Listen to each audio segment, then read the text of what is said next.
Hi guys, कैसे हैं आप सब। माई सेल्फ कृष भूटानी। तो आज हम अपनी एक्सरसाइज 1.3 स्टार्ट करने जा रहे हैं, चैप्टर फर्स्ट की ऑफ क्लास 9th। तो देखिए, इसको स्टार्ट करने से पहले हमें कुछ बेसिक सीखने पड़ेंगे। तो वो बेसिक जो हमें सीखना है आज वो है डेसिमल एक्सपेंशन। ये डेसिमल एक्सपेंशन क्या होता है ये देखिए।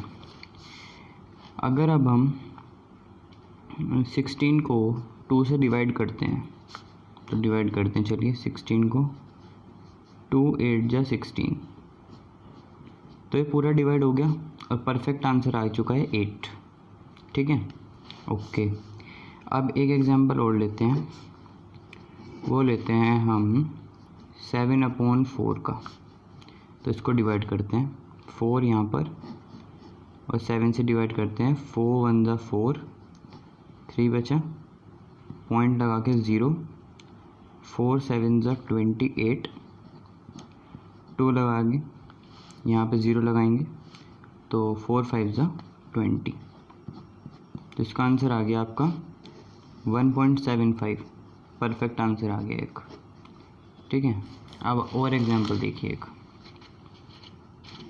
अब अगर मैं 10 को 3 से डिवाइड करता हूँ तो कैसे होता है डिवाइड, देखिए 3 3 जा 9, 1 बचा, फिर पॉइंट लगा के 0, 3 3 जा 9, फिर 1 बचा, फिर 0 लगाया, 3 3 जा 9, फिर 1 लगा के 0 लगा, फिर 3 3 जा 9। तो ये चलता जाएगा, कभी ख़त्म नहीं होगा। ठीक है, और लास्ट एग्जांपल और एक और। अगर आप बाई चांस पाई की वैल्यू निकालते हैं तो पाई की वैल्यू कुछ ऐसे निकल के आती है 3.142567, जैसे भी निकलेगी 982, बाई चांस कुछ ऐसे निकल गई। ठीक है, तो अब इन 4 एग्जाम्पल से मैं आपको क्या सिखाना चाह रहा हूँ, ये देखिए। जो पहले 2 एग्जाम्पल्स हैं इसमें आपका आंसर बिल्कुल एक्यूरेट आ गया, इसका आंसर 8 और इसका आंसर 1.75। तो जिसका आंसर बिल्कुल एक्यूरेट आ जाए उसको बोलते हैं टर्मिनेटिंग। टर्मिनेटिंग का मतलब होता है ख़त्म हो जाना। टर्मिनेटिंग डेसिमल एक्सपेंशन, इसका मतलब कि जब आप इन दोनों को डिवाइड करते हो तो पूरी तरह आंसर ख़त्म हो जाता है, मतलब बिल्कुल एंड हो जाता है इसका, आगे हम डिवाइड बिल्कुल नहीं कर सकते। तो जिस क्वेश्चंस में डिवाइड करके बिल्कुल परफेक्ट आंसर आ जाए, जैसे इसमें परफेक्ट नहीं आ रहा हमारा, इसमें आता जा रहा है हमेशा, तो इसमें परफेक्ट आ गया, तो जिसमें परफेक्ट आ जाए उसको क्या बोलते हैं, टर्मिनेटिंग डेसिमल एक्सपेंशन। ठीक है, पहली बात तो याद रखनी है। दूसरी बात, अब इसमें देखते हैं क्या है, इसमें 3 3 3 3 3 आता जाएगा, कभी ख़त्म नहीं होगा। तो ऐसी चीज़ जो कभी ख़त्म ना हो तो उसको बोलते हैं नॉन टर्मिनेटिंग। नॉन टर्मिनेटिंग, कि कभी ख़त्म ना हो। लेकिन इसमें एक पैटर्न रिपीट करता जा रहा है, एक 3 नंबर है जो बार बार आ रहा है, 3 3 3 3 3, तो इसको हम कह देते हैं रिपीटिंग। ठीक है, मतलब कभी ख़त्म तो नहीं हो रहा लेकिन एक ही चीज़ बार बार रिपीट होती जा रही है, तो इसको बोलते हैं नॉन टर्मिनेटिंग रिपीटिंग। और आखिरी क्या होता है, ख़त्म तो ये भी नहीं हो रहा, अब ये भी आगे चलता जाएगा, कभी इससे आगे 5 6 7 कुछ भी लगता जाएगा, कभी भी ख़त्म नहीं होगा पाई की वैल्यू, तो ये भी नॉन टर्मिनेटिंग है, इसका आंसर भी कभी आएगा नहीं। लेकिन ये साथ में नॉन रिपीटिंग भी है, इसमें कोई ऐसी चीज़ है जो रिपीट नहीं कर रही। रिपीटिंग का मतलब दोबारा समझाता हूँ मैं, देखिए इसमें क्या था, 3 एक चीज़ थी जो बार बार आ रही थी, लेकिन इसमें कभी 1 आ रहा है, इसमें 4, कभी 2, कभी 5, कभी कोई ऐसा पैटर्न है नहीं जो बार बार रिपीट कर रहा हो, तो इसलिए ये नॉन टर्मिनेटिंग नॉन रिपीटिंग है। तो हमारे पास 4 एक्सपेंशंस हो गई, एक जो बिल्कुल ख़त्म हो जाती हैं, एक जो ख़त्म नहीं होती लेकिन रिपीट करती हैं, और एक होती है जो ख़त्म भी नहीं करती और रिपीट भी नहीं करती। ठीक है, तो हमारे पास डेसिमल एक्सपेंशन 3 तरह की हो गई। तो डेसिमल एक्सपेंशन, ठीक है, डेसिमल एक्सपेंशन एक तो होती है टर्मिनेटिंग, जो ख़त्म हो जाए, जैसे किसी का आंसर बचा 3.14 आ गया या 2 आ गया, तो ये तो हो गया टर्मिनेटिंग। और एक होती है आपकी नॉन टर्मिनेटिंग, जो ख़त्म ना हो। ठीक है, अब नॉन टर्मिनेटिंग में भी मैंने 2 बताई थी, एक जो रिपीट करती हैं और एक जो रिपीट नहीं करती हैं। ठीक है, जो रिपीट करती हैं एग्जांपल जैसे 4.212121, इसमें 2121 रिपीट कर रहा है और ये चलता जाएगा। और नॉन रिपीटिंग में 5.6250, फिर 2 0, फिर 5, फिर 3 0, ऐसे कभी कोई पैटर्न रिपीट नहीं करेगा। तो ये होगी नॉन रिपीटिंग। ठीक है, अच्छा अब आगे सीखिए। हमने क्या सीखा था, रियल नंबर। आपको ये पता लग गया कि या तो टर्मिनेटिंग होती है कोई चीज़ या नॉन टर्मिनेटिंग, और नॉन टर्मिनेटिंग में तो रिपीट करेगी या नहीं करेगी। और हमने पहले सीखा था कि रियल नंबर्स दो तरह के होते हैं, रेशनल एंड इरेशनल। ठीक है, अब ध्यान रखना, रेशनल नंबर्स हमेशा डिवाइड करोगे जब आप उनको, तो या तो टर्मिनेटिंग आते हैं या नॉन टर्मिनेटिंग रिपीटिंग आते हैं, ये याद रखना। अगर टर्मिनेटिंग होगा या नॉन टर्मिनेटिंग रिपीटिंग होगा तो रेशनल नंबर है वो। लेकिन अगर आपका नॉन टर्मिनेटिंग और नॉन रिपीटिंग आ रहा है तो वो इरेशनल नंबर होगा। ठीक है, तो जो मैंने आपको 3 डेसिमल एक्सपेंशन सिखाई थी, एक ख़त्म हो जाती है और 2 ख़त्म नहीं होती, और उसमें से भी जो ख़त्म नहीं होती एक रिपीट करती जाती है और एक रिपीट नहीं करती। तो जो ख़त्म हो जाती है और जो रिपीट करती है ख़त्म ना होके, वो तो होते हैं रेशनल नंबर्स, और जो ना ख़त्म हो या जो ना रिपीट होए वो होते हैं इरेशनल नंबर्स। ठीक है, तो आपको ये बात याद होनी चाहिए कि रेशनल नंबर्स 2 तरह के होते हैं, टर्मिनेटिंग या नॉन टर्मिनेटिंग रिपीटिंग, और इरेशनल नंबर सिर्फ नॉन टर्मिनेटिंग नॉन रिपीटिंग होते हैं। अगर आपको ये बात समझ आ गई, नहीं आई तो आप वीडियो रिवाइंड करके दोबारा समझिए, नहीं है अगर आ गई है तो अब हम एक्सरसाइज पे चलेंगे, एक भी क्वेश्चन अटकने वाला नहीं है। चलिए स्टार्ट करते हैं अपनी एक्सरसाइज। ये देखिए first question, write the following in decimal form and say that what kind of decimal expansion. इन सबको हमें डिवाइड करना है और फिर डिवाइड करके बताना है कि जो हमने 3 डेसिमल एक्सपेंशन पढ़ी थी अभी, टर्मिनेटिंग, नॉन टर्मिनेटिंग, रिपीटिंग और नॉन टर्मिनेटिंग नॉन रिपीटिंग, तो उसमें से कौन सा बन रहा है। तो देखिए स्टार्ट करते हैं हम फर्स्ट पार्ट से। तो आंसर 1 फर्स्ट पार्ट आपका क्या है, 36/100। तो इसको हम डिवाइड करते हैं, 36 3 जा 6 6 6 12 6 6 18 81 के 3 3 9, सॉरी 0 पॉइंट लग जाएगा।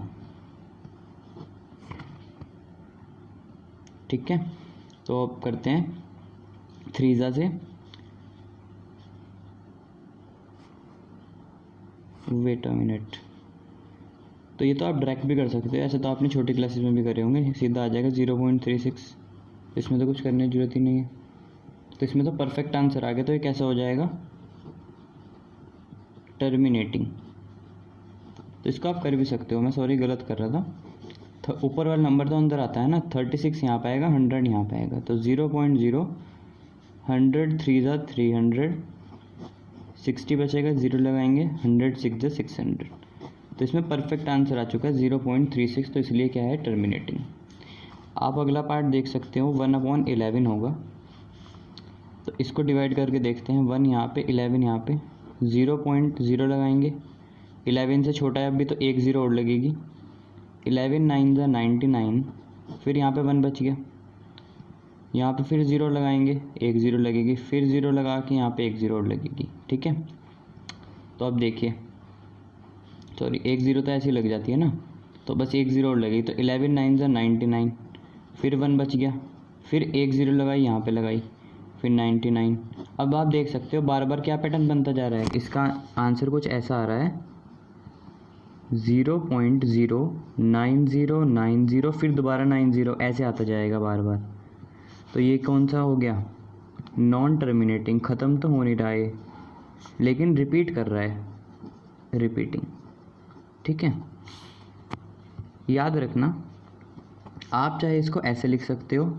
अब इसमें से कौन सी चीज़ रिपीट कर रही है, 0909 रिपीट कर रही है ना बार बार, तो आप इसको ऐसे भी लिख सकते हो, 09 बार। इसका मतलब भी यही होता है, इस लाइन का मतलब होता है कि 090909 बार बार आ रहा है इन्फिनिटी टाइम तक, ठीक है। तो जो चीज़ चाहे आप ऐसे लिख दो, लेकिन अच्छे फॉर्म में रहता है कि जो चीज़ रिपीट कर रही है, जैसे इसमें 09 बार बार रिपीट कर रहा है, इसमें ये तो हो रहा है 09 फिर दोबारा 09 फिर दोबारा 09 फिर ऐसे दोबारा 09 आ रहा होगा। तो एक बार लिख के उसके ऊपर ऐसे डैश लगा देना चाहिए, ठीक है। चलिए अब करते हैं अपना थर्ड पार्ट। थर्ड पार्ट है आपका 4 होल 1/8। तो 8 4 × 30 तो 33। तो इसको डिवाइड करते हैं, 8 1 × 16, 8 3 × 24। तो ये बच गया आपका 9, सॉरी ये बच गया, हाँ 8 4 ये तो 8 4 × 32 हो जाएगा ना। तो ये बच गया आपका 1, फिर यहाँ पे हम पॉइंट लगा के 0, तो 8 1 × 8, यहाँ पे बच गया 2 0, 8 2 × 16 4, फिर 0 लगाएंगे तो 8 5 × 40। तो ये पूरा सॉल्व हो चुका है। तो आपका आंसर आ गया है इसका 4.125। तो इसका परफेक्ट आंसर आ गया, बिल्कुल ख़त्म हो गया है। तो ये क्या हो जाएगा, टर्मिनेटिंग डेसिमल एक्सपेंशन। बस आपको यही करना है हर क्वेश्चन में, ठीक है। चलिए आगे चलते हैं फोर्थ पार्ट पर। 3/13, तो इसको डिवाइड करते हैं, 3 यहाँ पर 13 यहाँ पर, 0.13 2 × 26, 4 बचा 0, 13 3 × 39, फिर 1 बचेगा 0, फिर एक 0 लगा के यहाँ पर एक को 0 लेंगे हम। चलिए देखते हैं 13 5 ज़ा क्या आता है। 13 5 ज़ा 65, नहीं ये भी नहीं होगा। 13 7 ज़ा 7 3 21, 7 ये हो जाएगा। 13 7 ज़ा 91, यहाँ पे बचा 9 0, तो हम कर सकते हैं 13 6 ज़ा 78, तो ये बचेगा 12 0, 13 9 ज़ा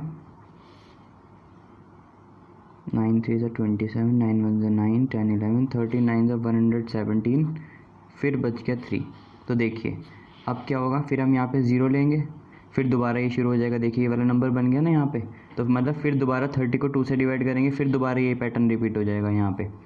तो इसका मतलब जब ऐसी कोई हो ना कि ये डिजिट थी, फिर दोबारा ये सेम डिजिट आ जाए कहीं पे, तो समझो वहाँ से रिपीट करना शुरू कर जाता है। तो इसके बाद दोबारा यही पैटर्न रिपीट करेगा। तो इसका आंसर क्या आ चुका है, 0.230769 बार। क्यों, ये देखना यहाँ से देखिए, यहाँ पे मैंने डिवाइड करा, 7 से 3 आया, फिर मैंने एक 0 लगा ली, क्योंकि 0 तो पॉइंट के बाद लगा सकते हैं। यहाँ पे क्या बन गया 30, और यहाँ पे भी 30 था, फिर मैं 30 को 2 से डिवाइड करूँगा दोबारा 26, फिर दोबारा यही पैटर्न रिपीट करेगा ना। सारी चीज़ें 30 और 30 सेम हो गए, ये चीज़ और ये चीज़। तो इसलिए मैंने बस यहीं पे रोक दिया, क्योंकि मेरे को पता था अब दोबारा यही सारा पैटर्न रिपीट होना था। तो ये कैसा हो गया, नॉन टर्मिनेटिंग, मतलब ख़त्म तो हुआ नहीं है लेकिन रिपीट कर गया है। तो नॉन टर्मिनेटिंग रिपीटिंग, ठीक है। चलिए अब करते हैं अपना फिफ्थ। तो 2/11, तो देखिए 2/11 को डिवाइड करते हैं, 2 यहाँ पर 11 यहाँ पर, 11 1 ज़ा 11, 9 बच गया 0, 11 8 ज़ा 88, 2 बच गया यहाँ पे। फिर देखिए अब 20 आ गया ना, ये 20 और ये 20 सेम है, इसका मतलब अब इसके बाद ये रिपीट करना शुरू कर जाएगा। फिर 20 को मैं दोबारा 11 1 ज़ा 11 से करूँगा, फिर 9 बचेगा, तो इसका मतलब अभी बार बार रिपीट करता जाएगा। तो इसका आंसर क्या आ चुका है, 0.18 बार। देखना ना, जब यहाँ पे 20 यहाँ पे भी 20, इसका मतलब अब रिपीट करना शुरू कर जाएगा। तो ये कैसा हो गया, नॉन टर्मिनेटिंग, कभी ख़त्म तो होगा नहीं है लेकिन रिपीट कर जाएगा, ठीक है। अब आते हैं अपने लास्ट पार्ट पर इस क्वेश्चन के, जो कि आपका 329/400।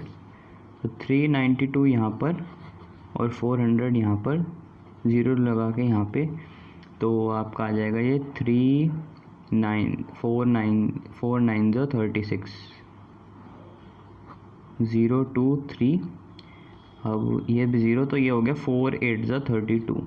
तो ये तो आपका परफेक्टली डिवाइड हो चुका है। तो आपका आंसर आ गया ये 0.98। आई होप आपको डिवीजन करनी तो आती होंगी, छोटी क्लासेस में आपने सीखा होगा ये, ठीक है। तो ये तो बिल्कुल परफेक्ट आंसर ख़त्म हो गया। तो इसका मतलब क्या हो गया, ये टर्मिनेटिंग। तो बस जिसमें आंसर आपका परफेक्ट आ जाए वो टर्मिनेटिंग, जिसमें ना है वो नॉन टर्मिनेटिंग है, वो देख लेने का रिपीट कर रहा है या नहीं कर रहा है। अब कम से कम आप 4-5 डिजिट तक करके देख लीजिएगा कि आप कभी 2 डिजिट तक कर रहे हो, कहीं रिपीट नहीं हो रहा है। तो 5-5 डिजिट भी रिपीट कर जाती हैं। अब ये पूरा पैटर्न दोबारा आएगा, फिर ये दोबारा आएगा, तो इसलिए चेक कर लेना चाहिए। ठीक है, चलिए आप अपने नेक्स्ट क्वेश्चन की तरफ चलते हैं।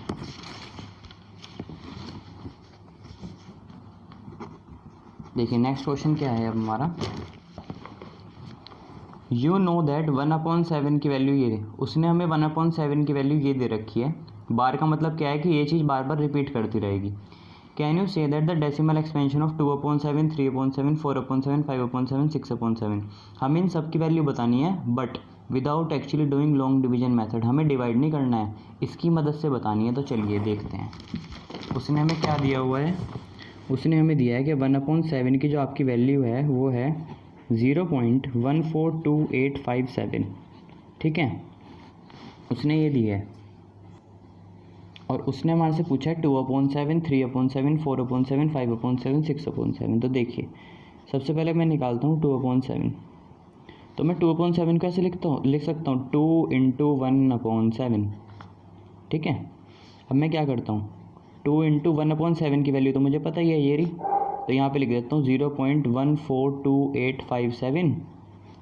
अब मैं क्या करता हूँ बस 2 को इससे मल्टीप्लाई कर देता हूँ मैं। तो 7 2 14, 4 यहाँ पे 1 कैरी, 5 2 10, 11 1 यहाँ पे 1 कैरी, 8 2 16, 17 7 यहाँ पे 1 कैरी, 2 2 4 5, 4 2 8, 2 1 2.0 बात। तो ये आपका आंसर आ गया। ठीक है, अब ऐसे ही मैं करता हूँ 3/7 को। तो मैं 3/7 को लिख सकता हूँ 3 × 1/7। फिर मैं क्या करता हूँ 1/7 की वैल्यू डाल देता हूँ 0.142857, और 3 को इस नंबर से मल्टीप्लाई कर देता हूँ। तो आपका आंसर आ जाएगा 0.1, और ये मल्टीप्लाई हो गया 7, 5, 8, 2, 4। तो ये आपका आंसर आ गया 3/7 का। ठीक है, ऐसे ही अब आप 4/7 निकाल सकते हैं।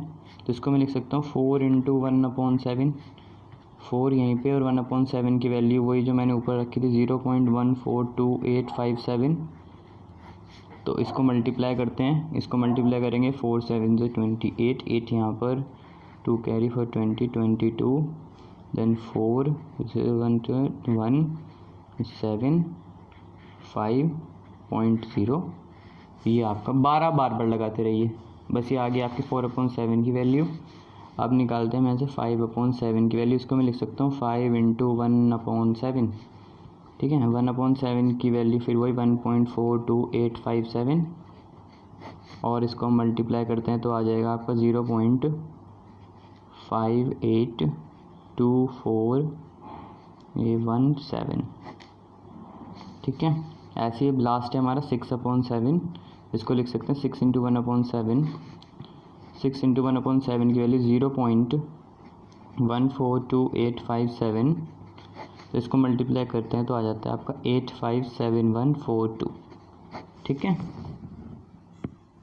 चलिए अब चलते हैं नेक्स्ट क्वेश्चन पर। देखिए नेक्स्ट क्वेश्चन बहुत ज़्यादा इम्पोर्टेंट है, मार्क कर लीजिएगा इसको इम्पोर्टेंट। ये देखिए, express the following in the form of P/Q। ये 3 नंबर्स दिए हुए हैं नीचे, इसको हमें P/Q की फॉर्म में एक्सप्रेस करना है, मतलब इसको P/Q की फॉर्म में फ्रैक्शन में लेके आना है। तो अब मैं करने का तरीका बता रहा हूँ, आप इसको ध्यान से समझ लीजिएगा कैसे होता है।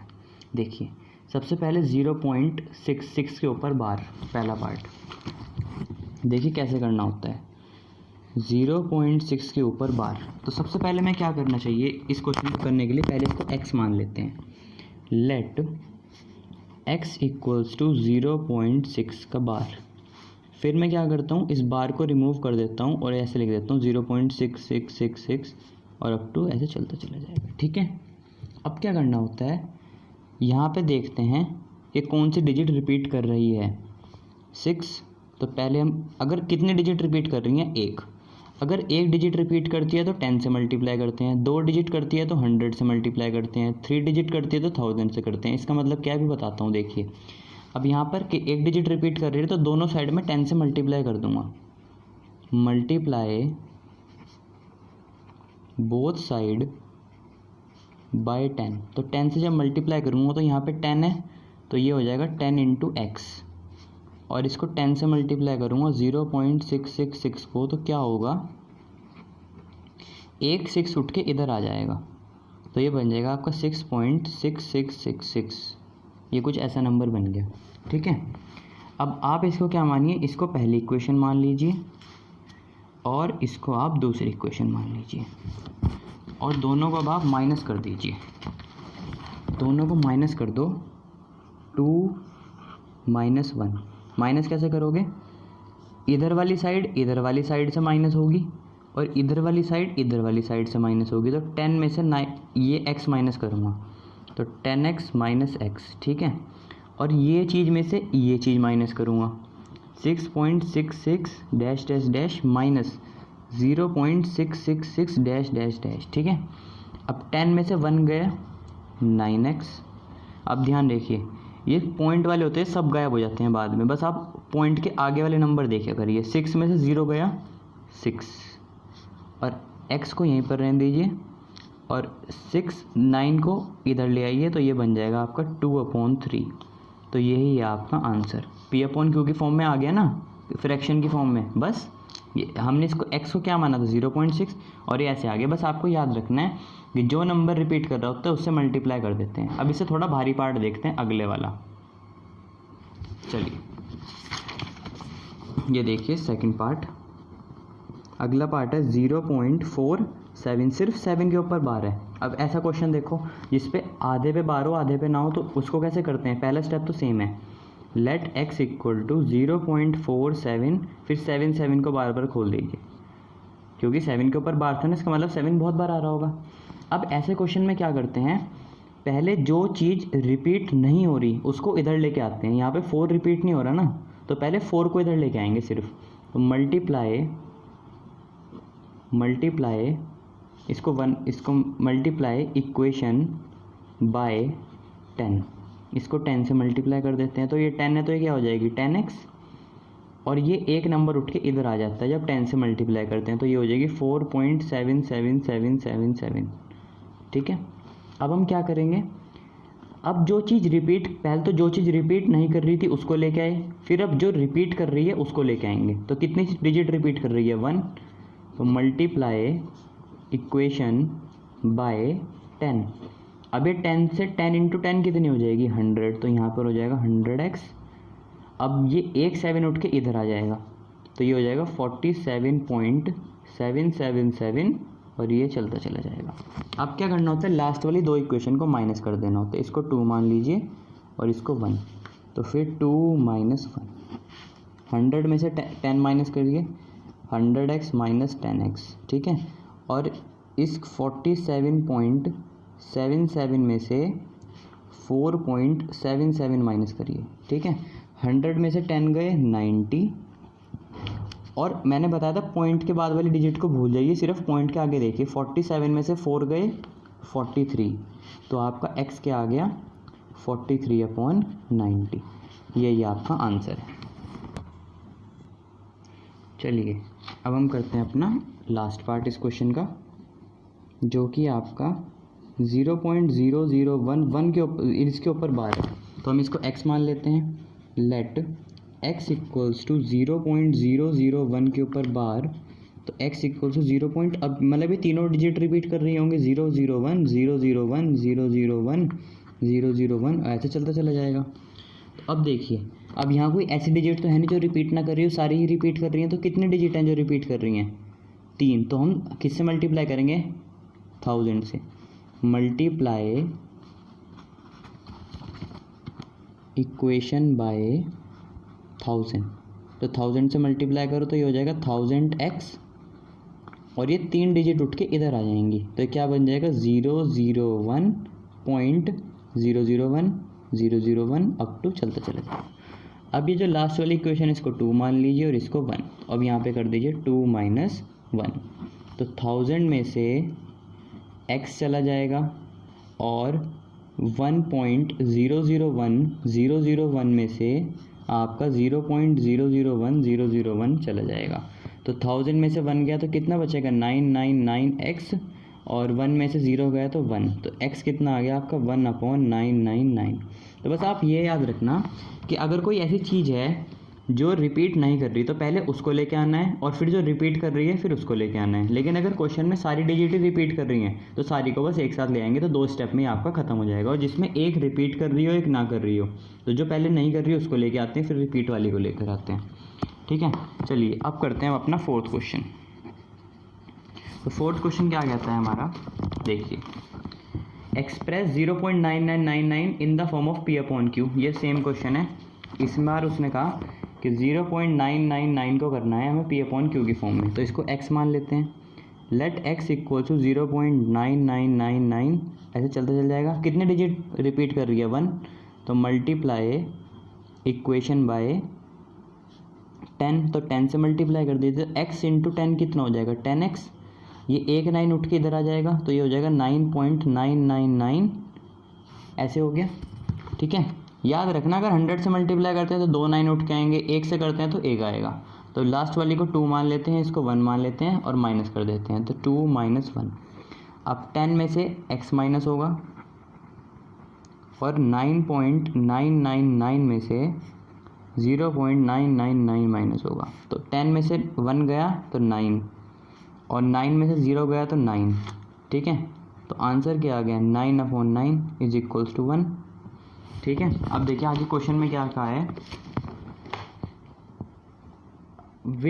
Are you surprise with your answer, क्या आपको सरप्राइज हुआ अपने आंसर से। देखिए हमारा आंसर 1 आ गया, तो बहुत अजीब सा है ना, मतलब पहले तो अपॉन में आता है, इसमें 1 आ गया, तो सरप्राइज तो हुआ है, yes. With your teacher and classmate discuss why this answer. अब आप अपने क्लास टीचर से डिस्कस कीजिए कि ऐसा आंसर क्यों आया। देखिए ऐसा आंसर इसलिए आया है क्योंकि देखो 0.999 का मतलब क्या होता है, 0.999 जो है वो बहुत ज़्यादा क्लोज नहीं है, इज़ वेरी क्लोज टू 1। ये 1 के बहुत पास है, इसलिए आंसर 1 ही तो आएगा, इसकी वैल्यू असल में 1 ही तो होगी। अगर मैं आपको कहूँ कि आप मुझे, जैसे माई चांस मैं आपसे दूध लेने गया, दूध लिया मैंने आपसे, और मैंने आपको कहा कि मेरे को आप 0.999999 लीटर दे दो, तो आप कहोगे भाई 1 लीटर ही तो ले जा, 1 लीटर ही तो होगा इसका मतलब, क्योंकि 0.91 लीटर में बिल्कुल थोड़ा सा ही तो कम होगा, तभी तो 0.999 बनेगा।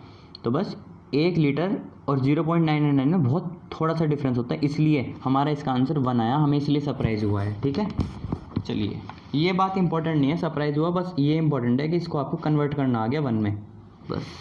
चलिए अब देखते हैं नेक्स्ट क्वेश्चन। नेक्स्ट क्वेश्चन क्या कहता है,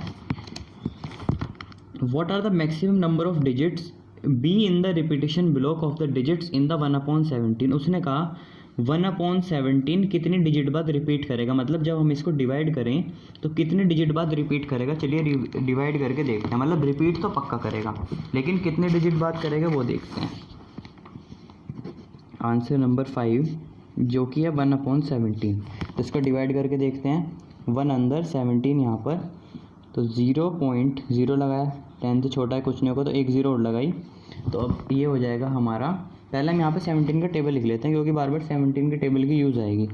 34, 51, 68, 85, 102, 119, 136 और फिर आ जाएगा आपका 153, देन 170। ठीक है, अब देखिए तो किससे करें, 17 5 ज़ा 85, तो यहाँ पर कितना बचा 15, 0 लगा देते हैं। अब किससे करें, 8 जा से, तो 8 ज़ा कितना आ गया ये 136। अब आपका बचा 14, फिर 0 लगाया, फिर 8 जा से ये हो रहा है 136, फिर आपका बचा ये 40, फिर ये हो जाएगा आपका 2 से 34, फिर ये बचा आपका 6 0, तो अब ये होगा आपका 3 से 51, ये बचा आपका 9, अब ये होगा आपका 5 ज़ा 85, ये हो गया आपका 5 0, अब ये होगा 50 से छोटा नंबर, ये रहा 2 ज़ा 34, तो 34 से किया हमने, तो अब ये बच गया 16, 160 से छोटा नंबर 9 ज़ा, तो 9 ज़ा 153, तो अब बचा आपका ये 70 से छोटा नंबर 68, मतलब 4 ज़ा 68, अब बचा आपका 2 0, 17 1 ज़ा 17, फिर बचा आपका 3, फिर 0 लगाते हैं, तो फिर दोबारा से 17 वन ज़ा 17 ही होगा ये। फिर कितना बचा यहाँ से 13, फिर 0 लगाइए 130। अब 130 किससे डिवाइड हो रहा है? 130 होगा आपका 5 6 7 7 ज़ा से 7 ज़ा 119। तो 1 अब आपका रिमाइंडर बच गया यहाँ पे 11। फिर इसको 0 से 0 करते हैं, तो अब ये आपका आ गया 6 ज़ा। तो 6 ज़ा कितना है आपका 102। तो 102 देखिए अभी तक नहीं आया। फिर 80, फिर 0 से करते हैं। फिर अब किससे होगा ये? अब ये होगा आपका 84 ज़ा से 4 ज़ा 68। तो अब कितना बचा आपका ये 12। और अब ये होगा हमारा 7 ज़ा से, तो ये आ गया आपका 7 ज़ा 119। तो ये कितना बचा आपका 1। अब देखिए ध्यान से, अब 0 लगाएंगे, होगा नहीं। फिर एक 0 और लगाएंगे, तो देखिए 100 यहीं पे यहाँ पे था और आपका 100 यहाँ पर था। तो अगर हमने दोबारा से शुरू कर दी तो हमें दोबारा करनी पड़ेगी सारी, क्योंकि यहाँ पे मैंने बताया था जब भी सेम डिजिट आ जाए तो समझो वहाँ से रिपीट करना शुरू कर देगा। तो यहाँ पे 100 और यहाँ पर भी 100, इसका मतलब दोबारा सारी डिवीजन करनी है। इसका मतलब कितने डिजिट बाद रिपीट कर रहा है देखते हैं। 1 2 3 4 5 6 7 8 9 10 11 12 13 14 15 16। तो कितने डिजिट बाद रिपीट कर रहा है ये? 16 डिजिट। तो उसने कहा हम बता देते हैं, it is repeating after 16 digits. ठीक है, बस हमें ये बताना था कितने डिजिट्स रिपीट कर रही हैं। चलिए अब आते हैं अगले क्वेश्चन पे, जो कि है 6th क्वेश्चन। देखते हैं आइए क्या है 6th question. Look at the several examples of rational number in the form of P upon Q। उसने कहा कुछ एग्जाम्पल्स देखो जो P अपॉन Q की फॉर्म में लिखे हुए हों, और with P and Q are the integers and no common factors other than 1। उनका फैक्टर 1 के अलावा नहीं होना चाहिए। अभी मैं समझाता हूँ इसमें क्या कहा गया है। And having terminating decimal expansion, what can you say about the property of Q satisfy. अब देखिए ध्यान से देखिए इसमें क्या कहा। उसने कहा कुछ एग्जाम्पल्स देखो आप P अपॉन Q की फॉर्म में होने चाहिए। P अपॉन Q की फॉर्म में मतलब जैसे कि 2 अपॉन 3 देख लो, 4 अपॉन 5 देख लो, 7 अपॉन 10 देख लो। लेकिन फिर पहली बात तो ये कही उसने, दूसरी बात क्या कही कि उनका फैक्टर सिर्फ 1 होना चाहिए। 1 मतलब ये नहीं ले सकते आप 5 अपॉन 10, क्यों? क्योंकि 5 से कट रहा है, 5 1 ज़ा 5 2 ज़ा, किसी नंबर से कटना नहीं चाहिए वो। फैक्टर 1 मतलब सिर्फ 1 से कटना चाहिए। जैसे 1, ये सिर्फ 2 1, ये 1 से कटेगा, 2 1 ज़ा 2, 2 3 ज़ा 1, 2 ज़ा 2, 1 3 ज़ा 3। ये किससे कटेगा नहीं ना, तो इसका मतलब इसको ले सकते हो, इसको ले सकते हो, इसको ले सकते हो। लेकिन अब तीसरी बात उसने ये कही कि वो टर्मिनेटिंग होना चाहिए। वो क्या होना चाहिए? टर्मिनेटिंग। तो अगर आप 2 अपॉन 3 को डिवाइड करोगे, देखिए यहाँ पे करके देखते हैं, 2 6 ज़ा 18, फिर 2 बचेगा, फिर दोबारा 2 6 ज़ा 18 है, तो नॉन टर्मिनेटिंग है। तो या तो आप याद रख लीजिएगा या आपको धीरे धीरे समझ आ जाएगा। टर्मिनेटिंग के ऐसे एग्जाम्पल्स आप ले सकते हो, जैसे 4 अपॉन 5 हो गया, 7 अपॉन 2 हो गया, 7 अपॉन 10 हो गया। ये सब क्या है? ये टर्मिनेटिंग है। आप इसको डिवाइड कर लीजिएगा, परफेक्ट आंसर आएगा। ठीक है, और परफेक्ट आंसर आने के बाद इनका कोई फैक्टर भी नहीं है। तो देखिए इसका आंसर क्या आएगा? इसका आंसर अगर आप डिवाइड करोगे तो ये आ जाएगा आपका 0.8। ठीक है, इसको डिवाइड करोगे तो आता है आपका 3.5, इसको डिवाइड करोगे तो आता है 0.7। ठीक है, अब इस क्वेश्चन में मेन बात तो आप अब आंसर ऐसे लिखोगे, अगर वो वहाँ पे कहेंगे आंसर लिखने के लिए तो वो सबसे पहले उसने एग्जांपल्स मांगे, तो एग्जांपल लिख दिया आपने 4 अपॉन 5, 7 अपॉन 2 और 7 अपॉन 10।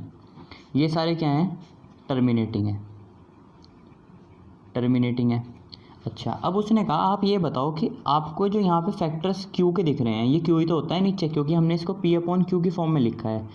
तो जो Q में क्या आपको यूनिक, मतलब इन सब में Q में क्या यूनिक है? देखिए इसमें आ रहा है 5, इसके नीचे आ रहा है 2, और इसके अंदर आ रहा है दोनों 2 और 5।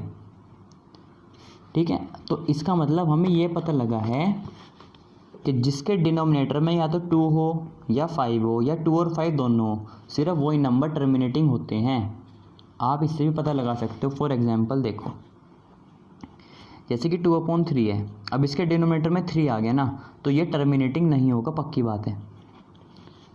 ये बात आप 10th में भी सीखते हो और यहाँ पे भी सीखते हो, तो इसलिए यहीं पे सीख लो तो अच्छी बात है। जैसे कि अब बाई चांस मैंने लिखा 7/5, तो ये टर्मिनेटिंग होगा, पक्की बात है। क्यों? क्योंकि नीचे 5 आ गया।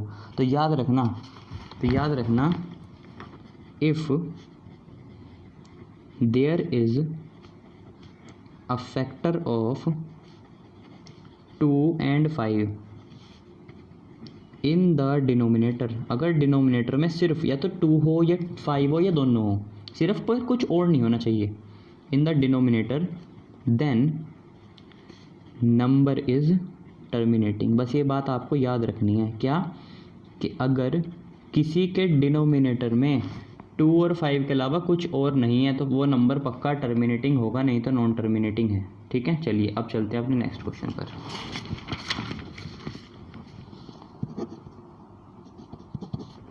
अब नेक्स्ट क्वेश्चन क्या कहता है? Write 3 numbers whose decimal expansions are non terminating non repeating. Non terminating हो और नॉन रिपीटिंग हो, इसका मतलब किसकी बात कर रहा है वो? इर्रेशनल की। सिर्फ इर्रेशनल नंबर ही तो ऐसे होते हैं। देखिए मैंने शुरू में बताया था आपको,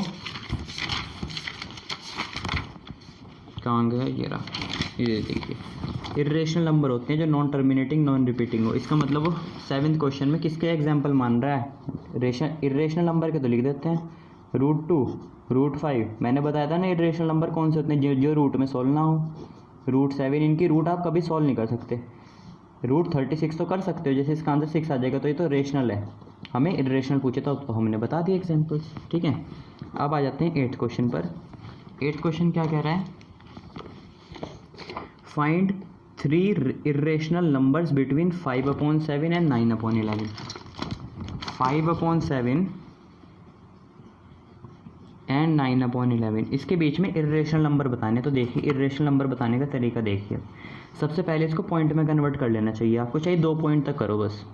5/7 को डिवाइड करते हैं तो ये आ जाएगा 0.77 = 49, 1 सॉरी यहाँ पे लगेगी 7 1 = 7, 7 4 = 28।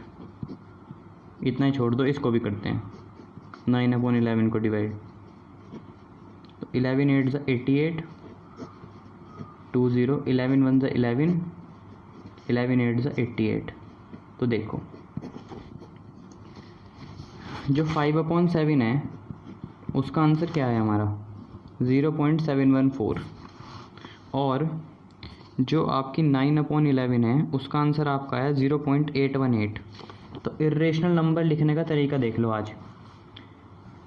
पहले 2 नंबर देखो, इसमें क्या है 71 और इसमें क्या है 81। तो 71 और 81 के बीच में 2 नंबर निकाल लोगे आप, 3 नंबर तो निकल जाएंगे। लिख लो पहले, कोई से भी लिख लो, 74 लिख लो, 75 लिख लो, 76 लिख लो, 3 नंबर हो गए। अब इसको इर्रेशनल कैसे बनाना वो ध्यान देना। 71 और 70 कोई भी 2 डिजिट पकड़ लो शुरू वाली और उसके बीच में 3 नंबर लिख दो। जैसे 71 और 81 के बीच में मैंने 3 नंबर लिख दिए। अब इसको इर्रेशनल कैसे बनाना है वो देखो कैसे बनाते हैं।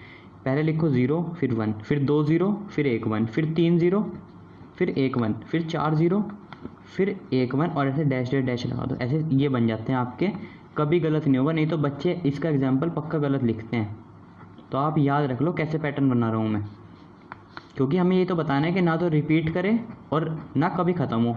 कई बच्चे रिपीटिंग बना के आ जाते हैं तो गलत हो जाता है। तो इसमें रिपीट तो नहीं कर रहा, एक बार 1 0 आ रही, फिर 2, फिर 3, फिर 4, तो ऐसे आती है। तो ये आपके एग्जाम्पल्स हो गए। अब आते हैं लास्ट क्वेश्चन पर। लास्ट क्वेश्चन क्या कहता है? क्लासीफाई देम एज रेशनल और इरेशनल। तो हमें क्या बताना है? रेशनल और इरेशनल बताने हैं। ठीक है, चलिए करते हैं इसको। जैसे पहला पार्ट है √23, इसकी आप रूट सॉल्व कर लोगे? मैंने बताया था जिसकी रूट ना सॉल्व हो वो इरेशनल। इसकी रूट सॉल्व कर लोगे? नहीं, तो ये कैसा हो गया? इरेशनल। अगले पार्ट में √225, तो इसको आप लिख सकते हो 15 × 15 और एक 15 बाहर आ जाएगा, तो इसकी तो रूट सॉल्व हो गई, तो ये कैसा हो गया? रेशनल। ठीक है, अब अगला पार्ट देखो 0.3796, इसके बाद ना तो डॉट डॉट है और ना ऊपर बार है। इसका मतलब ये आंसर बिल्कुल ख़त्म हो गया। और जो ख़त्म हो जाता है वो कैसे होते हैं? टर्मिनेटिंग। टर्मिनेटिंग कौन से होते हैं? रेशनल। बस। अगला देखो 7.5 478 अब ध्यान से देखो 478 पैटर्न रिपीट कर रहा है ना, और ना कभी ख़त्म हो रहा, तो ये कौन सा हो गया, ना ख़त्म होने वाला, रिपीट करने वाला। और नॉन टर्मिनेटिंग रिपीटिंग कौन से होते हैं, रेशनल। ये याद रख लेना, इर्रेशनल सिर्फ repeating, non repeating, non terminating वाले होते हैं। अब लास्ट पार्ट देखो 1 1 0 फिर 2 0 फिर 3 0। अभी हमने करा, जब भी ऐसा पैटर्न आ जाए, कोई पैटर्न रिपीट ही नहीं कर रहा है, तो ये कब हो जाएगा, इर्रेशनल। देखो इसमें कुछ रिपीट कर रहा है, ना कभी ख़त्म हो रहा है, ना कुछ रिपीट कर रहा है, तो ये हो गया इर्रेशनल। तो आपकी इसके साथ एक्सरसाइज 1.3 ख़त्म होती है। अब आपको मिलते हैं अपनी नेक्स्ट एक्सरसाइज में 1.4। कुछ प्रॉब्लम हो, कुछ हो तो डाउट सेक्शन, कमेंट सेक्शन में आप डाल सकते हैं। Thank you. अगर आपको वीडियो अच्छी लग रही हो तो आप चैनल को सब्सक्राइब कीजिए और मेरी वीडियोस को लाइक कीजिए। Thank you.